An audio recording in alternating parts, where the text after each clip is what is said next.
shared joy multiplies and shared sorrow diminishes. And be it a very small community of the nearest and dearest in your immediate family or larger community that is there to support you, there's a lot to be said for that. And breast cancer doesn't run in my family. There's nothing amongst aunts or grandmothers. And I just thought, there's no way that this is even a risk for me. And afterwards, he said, Elizabeth, I want to let you know, we'll call you in a couple of days once we get the pathology, but I want to tell you in person that you have cancer. The first offerings from friends and people, family, of course, and loved ones, and even people who don't know me were prayers. And I'm like, wait, everyone's praying for me. What does that mean? How do I pray for myself? Am I praying for strength? Am I praying for clarity? Am I praying for healing, for a miracle, for small miracles along the way? I started having the boldness to ask people how they pray. I was like, do we really talk about how do you pray personally, one-on-one with God? Welcome to the Pretty Sister podcast. I'm so happy you're here. I'm your host, Callie Stoyer. I love spending this time with you, so thank you, friends, for joining. I have a wonderful guest here, all the way from New Hampshire, especially for you today, Elizabeth Borowsky, a good, near, dear friend that I've had the benefit of getting to know this summer, actually, at my first Think Pretty retreat, which something I'll share more about another time. But it was amazing. It was fortuitous that she was invited by a close friend of mine, and we got to connect and meet one another, and it was a true gift to me. And so I want to share her with all of you. Now, Elizabeth is many things, but she is a concert pianist. She's talented, world famous, and we're going to hear. Hopefully, she's already giving me that, like, don't say too much. But you are an amazing person and gifted and talented. So I hope you'll tell us a little bit about that journey of yours. Also, she's recently, a year ago, was diagnosed with breast cancer. So she's a breast cancer survivor, and this is the month of breast cancer awareness. So I think it's beautiful that we're having this conversation now, because there's so many of you. In fact, breast cancer is something that has affected my family, my sister, my grandmother, my aunt. So we have a lot of it. Yeah, I have to get checked for it. So I'm very close to it. And I get choked up thinking about the amazing women and the struggles and what you go through. So this podcast episode is for you, because Elizabeth is a hero who has just gone through her journey and is wanting to share and make a difference. And she's collaborated with my good friend, Jesika Harmon, who has also been on the podcast in the past. She's my meditation coach and another just gift to the world. And the two of them were acquaintances from the past and collaborated together to create Inner Harmony, which is a meditation. And Elizabeth, as a composer, composed the music, piano music, and they put that together as a beautiful gift to those who are going through their cancer journey, as something to help them through it. And we're going to dive into it and learn all about it. But that's just a little teaser of what's to come that you're going to get to hear about and an experience as we get to know Elizabeth and all about her. So, Callie, thank you.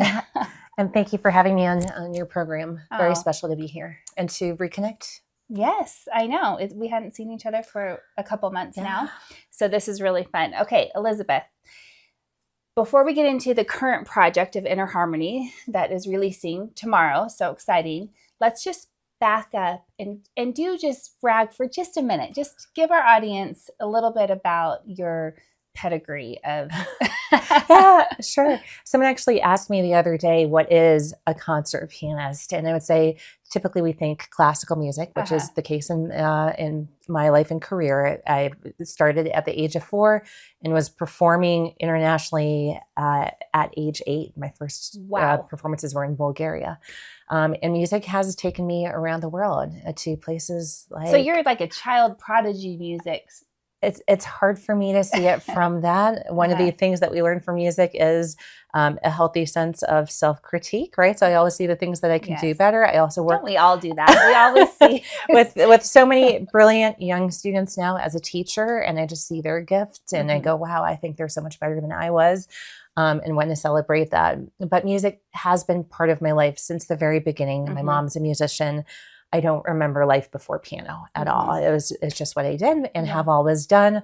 And there were certainly times in my teens that I wondered, do I want to do this? Or is this just because it's been my existence and my identity? So it took a little bit of time to work through that and decide, why am I doing it? Why is it important to me? Because your family you were in a family of musicians, right? Yeah. Is that right? I'm the oldest of three, and my brother is a professional violinist. My sister's a cellist, and my mom is a cellist.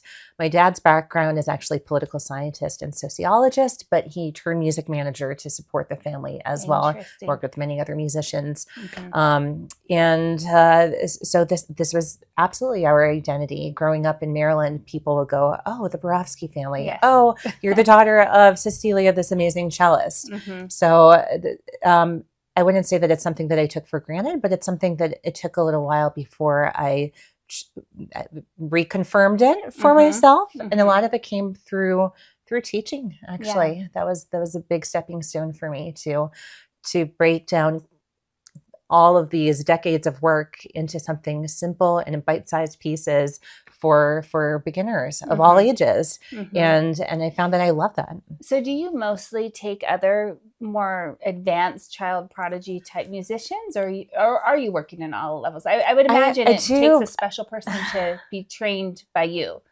My studio is called Piano Prodigies, but I explain it right on the front page that I believe everyone is born with talent, and that talent is furthered through good teaching, of course, but through curiosity, through choice. Having students make decisions in the learning process is a big part of their satisfaction with it, through independence, through catering to their strengths and working on their weaknesses. If someone wants to do something, it's amazing what they're able to do. I've known students who have a lot of natural talent who are not motivated. And I've known others who it did not come easy to, but were extremely motivated. And guess who comes out ahead? So that word is a little bit loaded. There are certainly moments that I meet a kid who is 4 or 5 years old and they do things that are incredible. And I go, wow, this is something really, really, really special.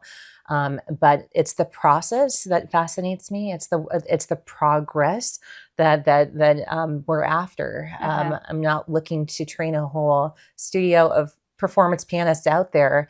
I want them to learn this for life, for enjoyment, for relationships, for this is inherently a good use of time. You're not wasting time when you're making music and you're learning this process. Right. So you said that the motivation is what carries them the most. I mean, you kind of left us on a cliffhanger there, and I assume that that's the answer. Yeah, it is. How do you motivate a kid?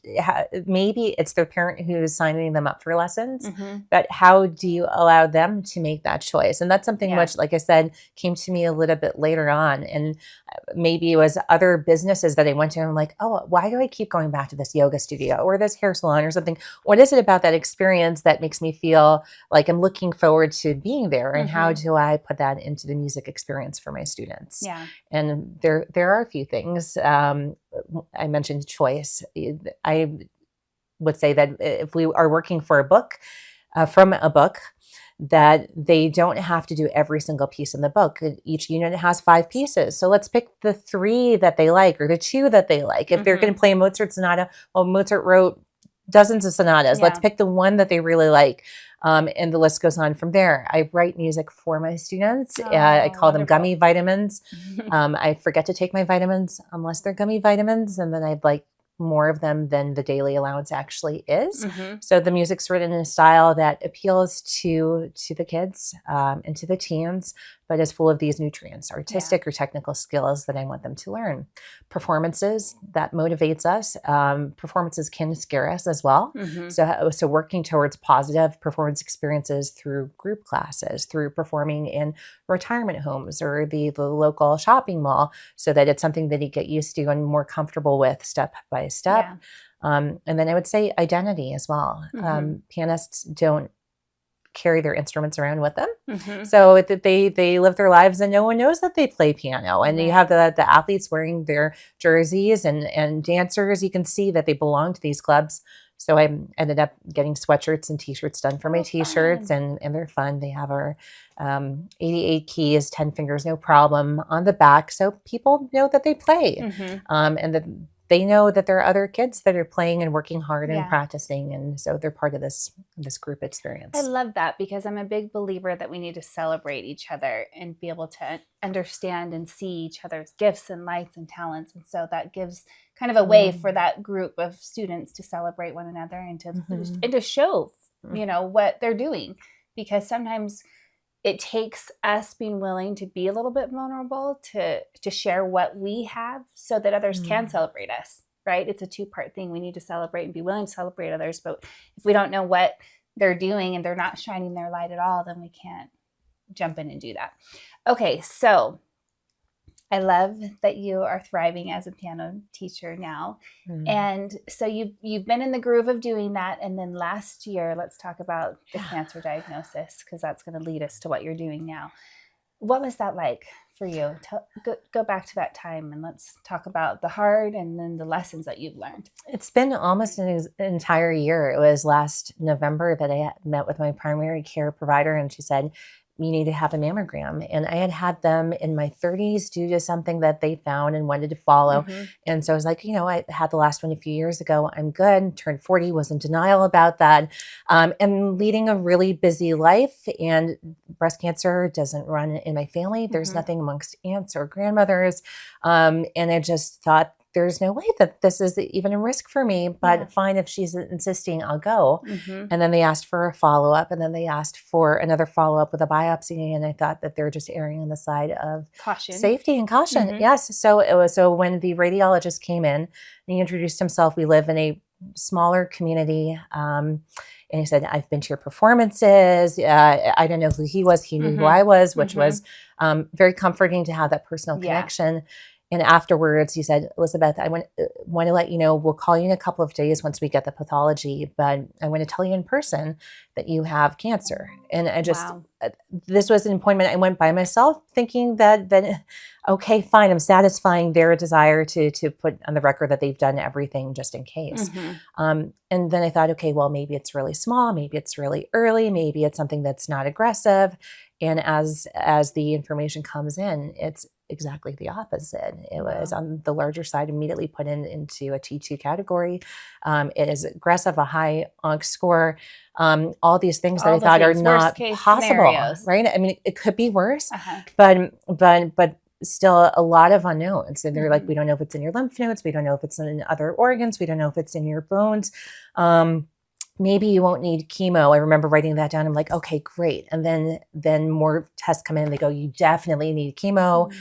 We'll do that first. Hopefully we'll be able to shrink it down. Otherwise it's going to be a really major surgery. This wasn't supposed to be my life, right? This wasn't supposed to be my story. And that sounds really selfish and ignorant and naive. But I think common. I think that we all are going about life and no one's really expecting to be given such a big drop of life-changing, sad, terrible news, or just, it doesn't have to be sad, terrible because of what you've done with it. Although it is initially, I mean, I thought about the first 6 weeks. So for 6 weeks, I knew this was my diagnosis and I was getting more information, but nothing had changed physically. So up through that point, I'm going to these intense weights classes in 100-degree heat, and lifting and hiking. And this is one of those cancers that you don't really have, any other symptoms or warning signs. There was a lump that later, once I knew where it was like, oh, okay. But it wasn't obvious. So life felt good. Life felt full. Life felt busy. And I felt like I was in excellent health.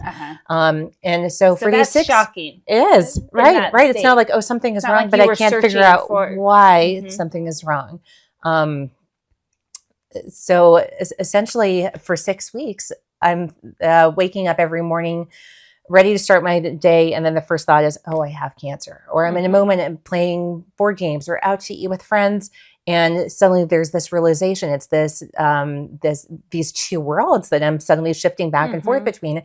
and it doesn't feel real. I'm like, is this a bad dream? Is this a reality? At the same time, doing so much research and reading, the hospital sent me a 300-page handbook, which was supposed to be helpful, but instead total freak out. Overwhelming. All these things that I didn't know, all these things about treatment and how this is going to change my life in the short term and long term, that I had no idea that women go through all these decisions, all of these, you know, you have the direct impact and you have the indirect impact. And I had no idea. And ironically, one of the women who I looked up to the most growing up, she was a next door neighbor, friend, a mentor. She moved away when I was in college with her husband and a young daughter. And then shortly after that was diagnosed with breast cancer, recovered. And then a few years ago, it came back and she passed away from it. And I just remember thinking, of all the people in my life that I want to speak to, it would be Andrea. And I can't. I called her husband up and we had a heart to heart. But there's all of this, what if, and what is my story going to be? And how am I going to handle this? At the same time, realizing, how am I right now, today? Actually fine. Actually capable, actually can teach, right? How do you separate your physical abilities from your emotional, spiritual, personal, everything else? So basically just a hurricane of thoughts and emotions. Yeah. And from what I do know, you know, as we got to know each other a little bit during the retreat, it seems to me in the beginning, you were a person who was used to having a lot of control over your life, you know, just a lot, you know, just a real organized planner. You're in charge. You're running the studio, the piano studio. I mean, you just had a lot of control and knew what you were doing. Then this hits and it's like, wow, I'm completely out of control. And you had to surrender to that and learn through that process. And you had a lot of growth in that, coming to that understanding and learning to lean more into trust and faith. That's a beautiful way of summarizing. Let's talk about that journey. Absolutely. I know you had a lot of life lessons, as one would expect from going through such an experience. I think a lot of it is my natural disposition, and some of it is something that was basically supported through being a good student, a good daughter, right? Getting that praise, getting those A pluses. So if I work hard enough, I will get the grade. I will be successful. I will, if I organize enough and I think about all the things that could go wrong, it won't go wrong because I have prepared for this. It has been my MO for a while. Do this, get this result. You know, you were used to having that kind of a experience. And if it's not working, try harder. and I can control this. And suddenly everything is not up to me, right? And it was a very stark contrast. I'm sure that I recognize that on some level, but then having to actually own it. When it's this personal, when it's scheduling. The first thing that I thought of within the first few days of the diagnosis is, this is going to take over my life. I don't have time for this. I have teaching and performances and family needs and everything else that needs my time and attention. And this is, the first week of tests. I was at the hospital for 17 hours and in 4 days of visits. I'm like, how am I supposed to fit this in? Much less, try to, maintain a normal existence. And the reality is, no, it's going to change, and you're going to have to ask for help. In terms of support from the community, the first offerings from friends and people, family, of course, and loved ones, and even people who don't know me, were prayers. And I'm like, wait, everyone's praying for me. What does that mean? How do I pray for myself? Am I praying for strength? Am I praying for clarity? Am I praying for healing, for a miracle, for small miracles along the way? I started having the boldness to ask people how they pray. I was like, do we really talk about how do you pray personally, one-on-one with God? And we host guests in her home through Airbnb, and there was a guest that I asked her. She's originally from Uzbekistan and Muslim, and she said, I open my hands up to receive, and I just sit quietly with God, and that's how I begin. I asked a friend who is Muslim, and he said, I start off with gratitude, with thank you for the blessings that opens me up to that conversation. I asked also another guest and friend, devout Christian, and he spent an hour talking with me about his faith journey, and then said he starts off with asking for forgiveness, that for him forgiveness is what separates him from God, from Jesus, and his entire life path is to become closer and closer day by day. And so to reflect on the day, what in his relationships and his interactions and his thoughts and his deeds, what he hasn't done, could he improve on? And then to move from there. I think about childhood, which was often more scripted prayers of the Our Father, for instance, or services. And it's an interesting journey to ask how people of different faiths and beliefs and ages and upbringings pray. So how did that feel, knowing that you had so many people of different faiths, and with your global reach, having different denominations, different faiths, different people, different community members praying for you? Did you feel that power? Yes. Yeah, I imagine that you would. There is a moment of, I can't feel sorry for myself anymore because I have this many people who care.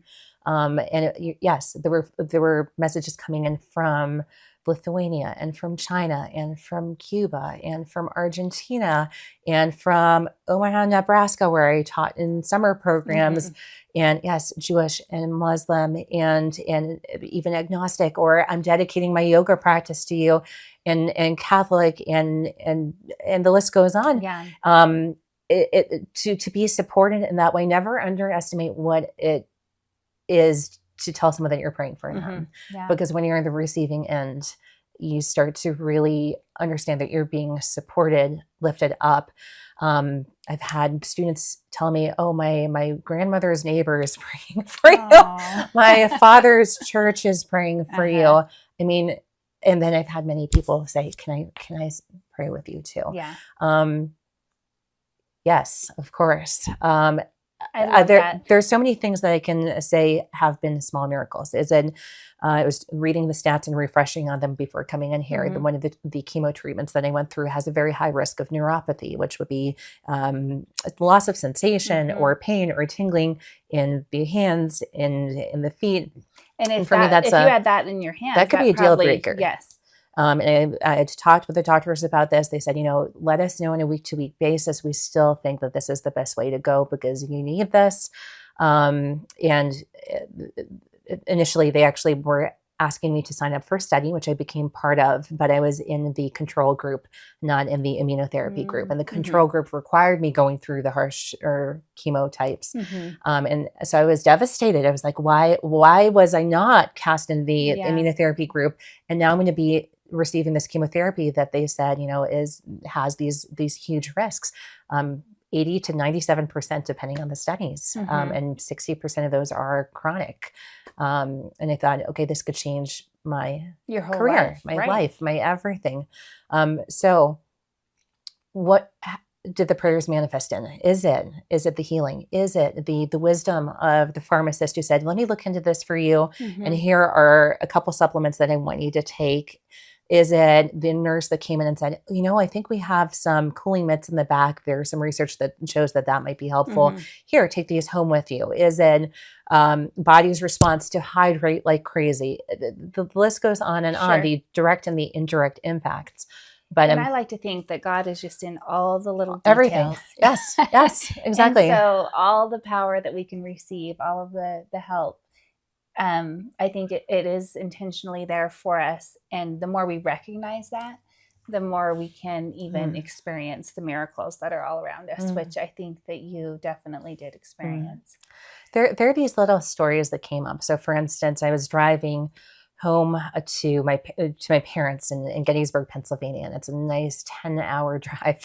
And I'm talking on the phone, and at some point I realized I am completely out of gas. I have maybe, a handful of miles, and I take the very next exit hoping there's a gas station and fill up with gas, go in, have a nice conversation with the woman there. And continue on my way. And that was after the mammogram, but before my diagnosis. And then a month later, I'm returning, and it's 2 days after my diagnosis, and I'm going the same way. And I had not filled my car up when I was leaving New Hampshire, but somehow, and I had taken a different way. I don't know, GPS routed me a different way. Somehow I ended up having that same situation of, I am completely out of gas. I need the next gas station. And it happened to be that station. And I never stopped there ever before. Right. And that woman was there. And no, I'm correct. Yeah.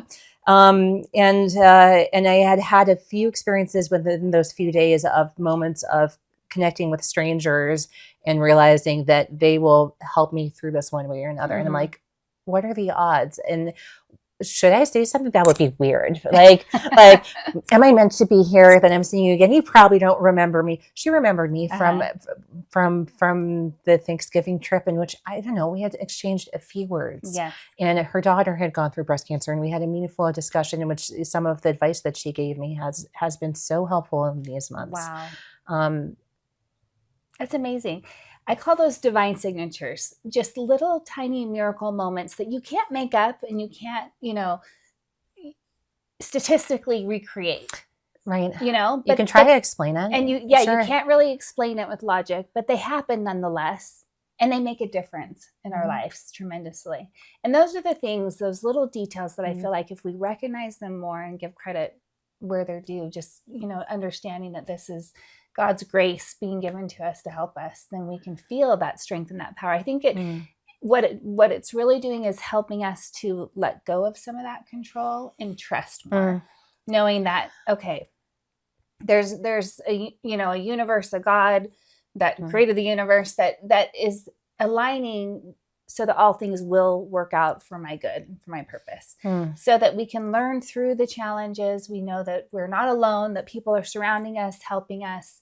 And I think when we can lean into that more and understand that at a deeper level, and sometimes you have to go through really hard things to understand that, then two things happen. One, we can surrender and let go of that control and trust.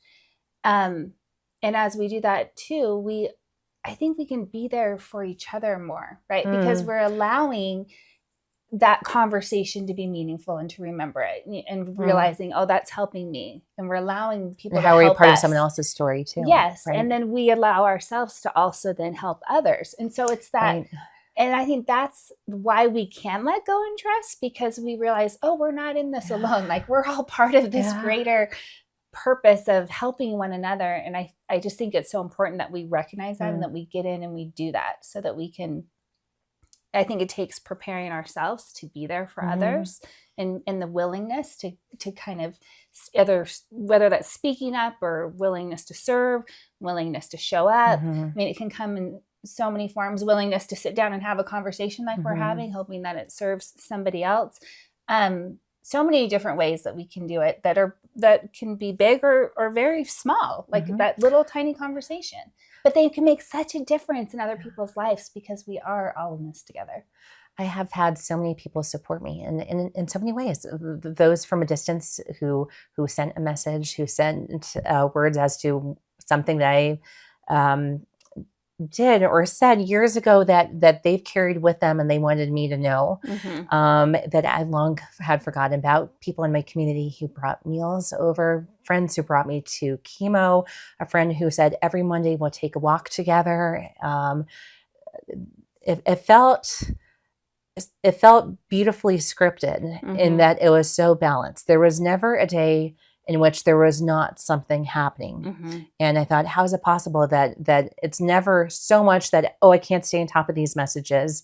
They're all coming in today. Today is Message Elizabeth Day. It would be a couple of messages. And the next day would be two others and two others from corners of the state or and it just that consistency of care and love has meant so much, right? And it truly lifts up the spirits. So fast forward, it's been a year, right? A year, and you've survived. I dare say you're thriving, right? If we were to just kind of quickly run through maybe some of the losses, because there are losses. Your hair, you lost your hair, right? Yeah, I mean, hair, eyebrows, eyelashes, and those are temporary. Though they, you read the fine print, it says that they are most likely going to come back, and you go, what happens if I'm not one of those people? A lot of body changes. A lot of there were, I want to say, 5 or 6 months that I was waking up 7+ times a night, and usually in a sweat, and then cold, and then very hot again. And I'm someone who likes heat. I'll go to those hot yoga classes, and I'm like, this is completely different. I am suddenly completely saturated, and there's nothing I can do to control this. And again, the control thing. But it's physically very difficult, and then that exhaustion, and then pains. I'm like, what's going on? My hands hurt, my feet hurt, and that's separate from the neuropathy. It was more of like, I wake up in the morning and everything is stiff. The body is going through something. My eye color changed a little bit. Wow. It's come back a little bit. There are elements of me as a woman that are physically different, and they're going to be different. This is a hormone positive breast cancer. And so one of the treatments is tamoxifen for 5 to 10 years, which is essentially puts me in menopause if I'm not already in it through the chemo. Yeah. Which I remember my sister was on that, and it was just a horrible experience for her. So it affects people in so many different ways and can be so difficult. So much that you've gone through, so many hardships, which I guess I just want to acknowledge for all of you out there who are going through that. It's hard. It's hard. And you can't skirt around that. It has to have the right attention and the right, you had to process those emotions as you went through that. How was that journey for you? Part of it was wanting to know what I'm going to experience and not being able to get those answers. So for instance, during chemo, when I said, hey, I have a summer program in June that I've been running for the last couple of decades, and will I be able to do this? And my oncologist said, we don't know. Probably not. Your immune system is down. Your energy is going to be down. You're going to be at the end of the most grueling type of chemo that we can give you.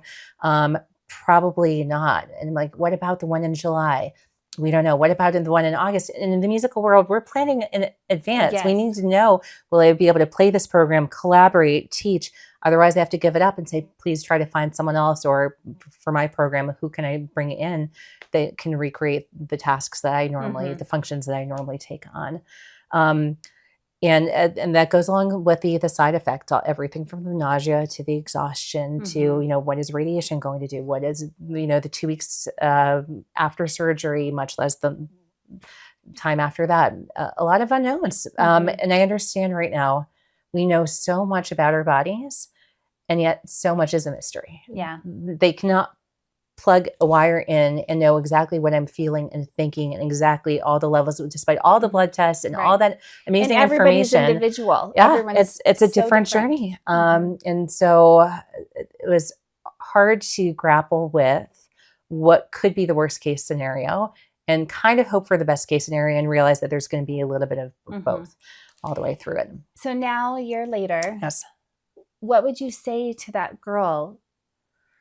Now that you've learned so many things, and you are okay and different, and having learned so much, what would you say, or what are those top lessons learned? There are a few of them.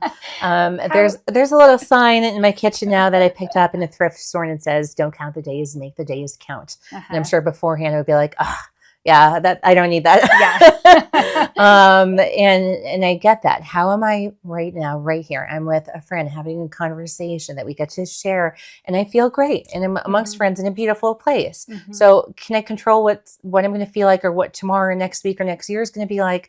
No. Can I celebrate the right now? Yeah. Yes. That's really, really, really important.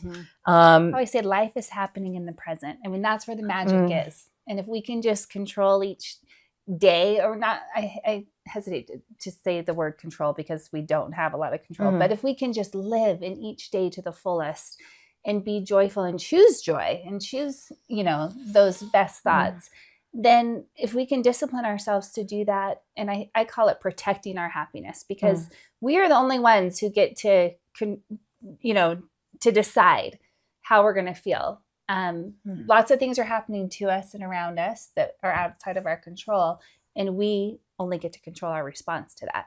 So if we'll choose to protect our happiness and our joy and do that on the regular basis every day, then you just start to add up all those little slices of time, and you can look back eventually and say, well, I've had a joyful life, because we can just start to master the present moment.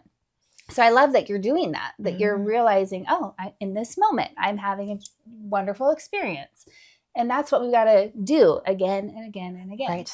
Yeah. Our instinct is to anticipate and to think. And those are great, wonderful skills to have, but they can also cause a lot of trouble. So if you're going to think pretty. Yes. If you're going to do exactly it, that's the way to do it. Other things, my dad always said, shared joy multiplies and shared sorrow diminishes. And I love be it that. a very small community of the nearest and dearest in your immediate family or larger community that is there to support you, there's a lot to be said for that. When I initially started posting, I knew that people would notice that something's going on, right? There's no way to hide that you're going through chemo. And if you do hide it, then you miss out on all the things that we've talked about of the that support, the prayers that are necessary to really get through it in a thriving way. Right. So don't hide. Yes. Don't hide. No, there was something about being vulnerable and being willing to be supported. I didn't think that I need a meal train. I'm like, I've saved, and therefore I should be able to get, through this year just fine. But friends said, no, this is there's so little we can do for you. We want to help. And there were these wonderful nourishing meals. I asked for so many of these recipes, and now have countless recipes that I'm like, wow, I didn't know that they were such good cooks and chefs and healthy and delicious and so much care and love. And it felt like, okay, I have to go into the hospital for this. But when I come back, there's a treat, that when I feel up to, I'm food motivated. Yes, aren't we all? So, okay, that helps. And sometimes there's a card there with it, or a temporary tattoo that says faith over fear, or something else that I can take with me for that next week ahead. And just that feeling that people are thinking of you. I think that's such a beautiful thing. And to deny people the opportunity to do that would be sad if you had done that. So I'm glad you did indulge a tiny bit in those joys that you were experiencing. Something that came out of this is a lot of people say, let me know if there's something I can do for you. And my tendency is, no, I'm not going to delegate. And it's just, what could they do for me that I can't do for myself? Right now, I'm okay. It's interesting. There were a few people that they just did. They're just like, here, this is what I'm doing for you. This is what I'm gifting you. This is what I want you to know. And that's taught me a lesson for how I can help friends and neighbors and others. Just yes, pray, let them know, support, send a card, all those things that you feel like I'm not really making a difference because it seems so small. It's actually really huge. All those little small things are adding up to really be helpful. So this is a great time to segue into what you're doing now, because that is a big question that we often have is, what do I do when you hear that diagnosis from a friend, from a loved one? And we do want to help and we do care so much, but it sometimes does feel small, like, oh, well, what's one more meal? What's another, bouquet of flowers? What is that card really going to do? And we do, I think, seek for a deeper way to show our, to do something, because we want to do something. And that is what this new project was born from, so I'll let you tell about it instead of me. In 2001, I attended a program in Mobile, Alabama, that was for high school seniors, girls, and there's a representative from each state. And it's this amazing, it's a scholarship program, but it's also a lifestyle, a sisterhood, a mentorship program. I love sisterhoods. You know that. This is great. And Jesika was the national representative of 2000. Okay. And she was there to essentially pass on this title to the next class. Yeah. And I remember just looking at this amazing woman, this amazing human being, and thinking, and she is, yes, she is, just feeling she was worthy of the title then and now. And I don't think I even had a one-on-one conversation with her over those 2 weeks that we were there. I just looked at her in admiration. Yes. And this was even before social media was big, but somehow over the years, most of us found each other through Facebook, and Jesika and I were connected. 24 years ago. Yeah. Wow. I think Facebook was coming out. I don't even remember. It's been a while. But at some point we connected, and there weren't even conversations, just the updates on her beautiful family growing. And at some point I saw that she does offer meditation, but I never expected her to reach out to me. And when she did, and she said, can we have a phone call? And she started saying, this is something that's very deeply personal to me based off of experiences of family that have gone through cancer. So she reached out to you specifically about this when she heard your diagnosis through just the social media connection. Exactly. Okay. And you she saw the post in which I was sharing 24 years. 4 years. Yeah, wow. Exactly. Okay. I didn't know it had been that long. And we hadn't really been in touch other than perhaps seeing each other's posts from time to time. See, these are those divine signatures, those serendipitous moments that you can't, that are beautiful. I love it. And so I remember being nervous about the conversation. I was like, this is Jesika. I can't believe she's talking to me. What? And she's probably thinking, this is Elizabeth, this world famous pianist. Do I dare call her? This is what we do to each other, women. We kind of shy in the shadow of another person when really we're all in this together. She shared, and she said, I'd like to do something for you. And I hope and I think that this can help. She initially offered this group class that she teaches, but with my teaching schedule that I was hoping to maintain outside of my chemo days, I couldn't make it. And she said, that's okay. Send me your schedule and we will meet once a week, one-on-one. And it developed into these weekly sessions in which I would say it was counseling and friendship and conversation. And then she would take the conversation, take the fears, take whatever was the most pressing need of that day, of that week, and turn it into, transform it through the filter of meditation, right? How do we take this thought and how do we see it from a different perspective? How do we put our mind and our body at ease so that we can find clarity from here forward? I don't know. We were talking about this morning. I don't know how it happened that I don't remember the moment. It was not the intention of either of us. I knew that it was helping, but we didn't have the intention of, we're going to do something together. That's divine intervention or inspiration or something, because we don't even remember what spurred that on. And suddenly I'm checking with my team and they said, yes, you have a 2-week window before, you'll finish this type of chemo, you'll start that type of chemo. Once you start that type of chemo, all bets are off, and your blood count should be decent in between, so you should be safe to travel. So okay, that's the week that's going to happen. We came here and we went to Provo to this beautiful gallery, the Compass Gallery, and created these meditations that were all based off of the sessions that we had together. So each one of these, the theme came from one of the weeks. Jesika did an amazing job. After each session, I would get this beautiful long email that summarized what we had talked about, then some readings or quotes or scripture readings, and then try this week, some advice. And those summaries became the basis for these tracks, which are basically reflecting my experience through cancer and through healing and through meditation, if that makes sense. The music supports the meaning of the text. The music supports the journey of the meditation. As a pianist, my goal has always been to move my audience, make it worthwhile for them to have been there, and not, someone dragged me to this classical concert. It was okay. It was exactly. No, I want them to feel something, and they're like, I've never been to one before, but that was actually great. As a composer, my goal is to tell stories through sound, and very often without words. And I can tell you, she does that beautifully. It's just brings you to tears, her music. So this collaboration was this perfect fit because it's Jesika's words, Jesika's experience, Jesika's gift for leading and guiding and Yes. helping Which is a and gift. healing, Mhm. specific to my experience, and then allowing me to support it through music. Which that she composed so beautifully. And I've heard these tracks. There, can I just say congratulations on creating something so meaningful and so beautiful that I know is going to help so many people.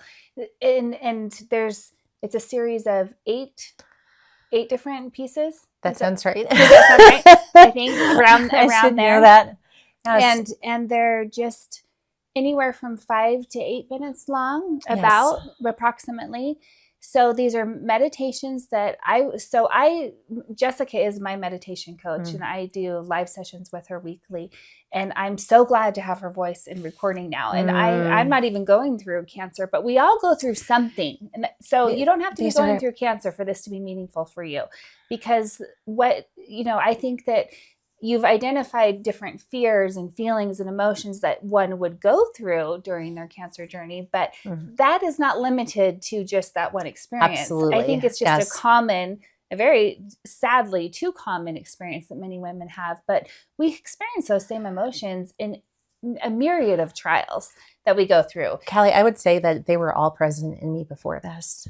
I think that this just manifested them at a stronger level, right? All of these were feelings that I've had or worried about with different situations in life, and this was kind of like here you go. Now you get to really deal with these, right? Now you get to put your life on pause, take a year, and deal with all this emotion. I think you're right, and we do. How often do we keep kind of these emotions shoved down a little bit?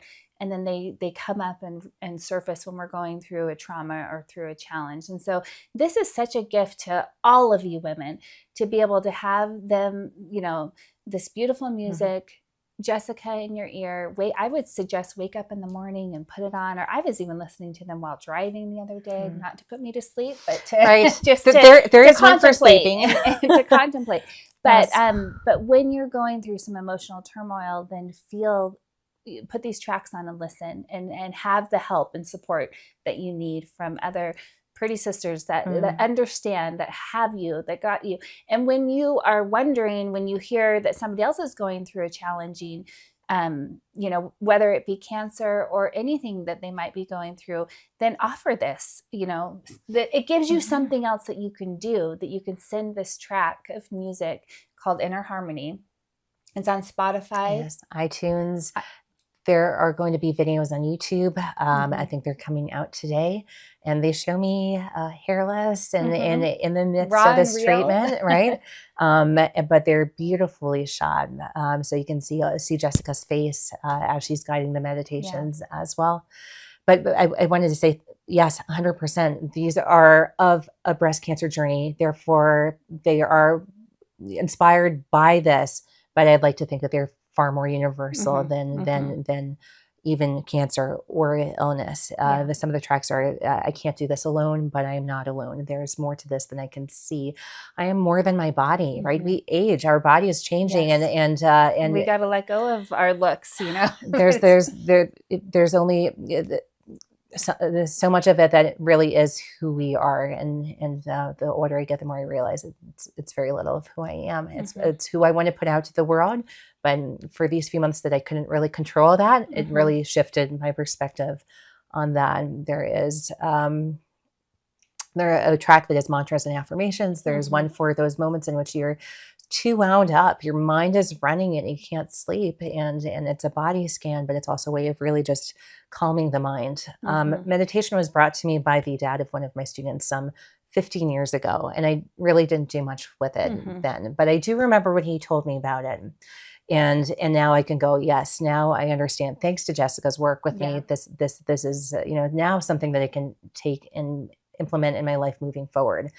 He described it back then as taking a glass and taking some water from a stream during a rainstorm, and the sediment is churning with the water, and so that glass of water is initially cloudy and murky, and you let that sit for a little bit, and the sediment settles and you have clarity. It doesn't get Mhm. rid of it, but it allows for that clarity for you to see through Yes, it. And I love that that. image and that description has stuck with me for these years. Mhm. And I would say that there's also a practicing the mindset that you would like to apply to difficult situations. Mhm. So I remember reading in Think Pretty about your grandmother. Your mother had worrying tendencies, Yes. and I have that in my lineage as well, very Mhm. much so. And Mhm. so there is that. Oh, they're going, to the store. What's going to happen? Start to They're late, catastrophize all the right? things that could happen. And so that is a practiced mindset Uh-huh. as well. How can I practice it otherwise, be it for loved ones, or for myself, going through anything really. Yeah. Well, and it just helps you to be more intentional. And I think when you listen to word tracks like this that they've put forth to calm your mind, it's helping you to think pretty. I talk a lot about that and give a lot of stories in the book that can be helpful, but it's a practice to do it. I know, we bonded at the retreat where we discussed all of the beliefs in detail. And so many of them you had said, yes, I feel this way. Mm-hmm. And I think it was natural to you, and in some cases enlightening, but it also takes practice to do it, right? Like we might read a truth or a belief and feel like, yeah, I've got that. I know that already. But then I think it's entirely different to then employ that and practice it on the daily basis, for myself included. I mean, I wrote these things and I believe these things, but I still have to practice. It's a discipline of sorts too, right? Know that it's easier to spiral down to the maybe less pleasant but easier way. Yeah. So I think that this meditation is a way to help us, to train us so that we can do that, to intentionally put our thoughts in the right place, to be grounded, to be aware, so that we can trust, to surrender, trust, all of those things, so that we can set ourselves up to have the most amount of joy and a good day. And sometimes we have to just think in incremental, small, bite-sized pieces. Like I'm just having a good day today. That's why I think putting it on in the morning and listening and grounding yourself, and then just giving yourself the best help that you need for that day is maybe all you need to do to get through, and not again worry so much about the future or the past, but just stay focused in the present. So what a gift that you girls have done. I'm so happy to be sharing it with all of you. I'm excited for you to go listen, and I admonish you to do so. To again, it's called Inner Harmony. Yes. And you're just doing great work. So thank you. We're excited to share it. Thank you. One of the things I'd love to ask as we wrap up is, what dreams are ahead for you now that you've gone through this year? What's on the horizon? Because I think we all need to be dreaming. Keep on dreaming, girls. So what are you dreaming? What are you dreaming at? I'm never bored. There are always projects. And as a musician, I could spend hours a day just improvising and composing and trying to put that music out there. In 2016, I started writing music for my students. And initially it was just meant to be for that particular student for their birthday. And eventually I realized, hey, other students like these pieces too. They're actually much more universal. So I did already put them out there in print format, but I'd like to record them. I'd like it to be something that even if you don't play piano, you can just enjoy listening to these pieces, because they're not just meant to be studied, they're meant to be enjoyed. The same goes with music that I've written with my brother and sister. It's so deeply personal to us, but because it's personal, it tends to get last priority versus other needs. Because it's always going to be there. And so I really want this to get out for listening, and for other musicians to play as well. Those are my top two right now. I love it. I love it. That sounds wonderful and meaningful and deeply personal. So good luck with all of that. That's a lot going on for you. And you're feeling well enough now to be doing it, right? I am. Yeah. A step at a time, a day at a time. We'll see what's next. But right now I feel great. Yes. Well, that's so wonderful. As we wrap things up, I want to give you, Elizabeth, just one more chance to what do you want to say to the women that are experiencing this hardship of cancer? I know you've produced material that will help them get through the journey, but I guess we collectively want to just say we honor you, we see you. It's a hard journey and one that's very individual to each and every one of you. But having gone through it this year, and just as we wrap up, what few words might you say of encouragement to them or cheering them on? I send you all of my love and hope and prayers and support. There is a lot to be said for having hope and for believing that you can be healed, and that your story is going to be your story and something good is going to come out of it. It is tremendously difficult, and I didn't ever realize just how complex this diagnosis is and how much it can change my entire life beyond my body. But it's taken a long time to get here. I'm grateful that I'm having this experience because this has changed my life for the better. Yeah. Well, thank you, Elizabeth, for sharing. And thank you, Pretty Sisters, for tuning in today. We honor you, and above all, want you to know that you're not alone in any challenge that you're going through. You do have Pretty Sisters supporting you. I hope that you find love and connection in this community, and know that there's a place for you here, that you do belong, and that you are very special, and you are also very, very pretty. So keep thinking pretty, stay pretty, and until next time, have a wonderful week.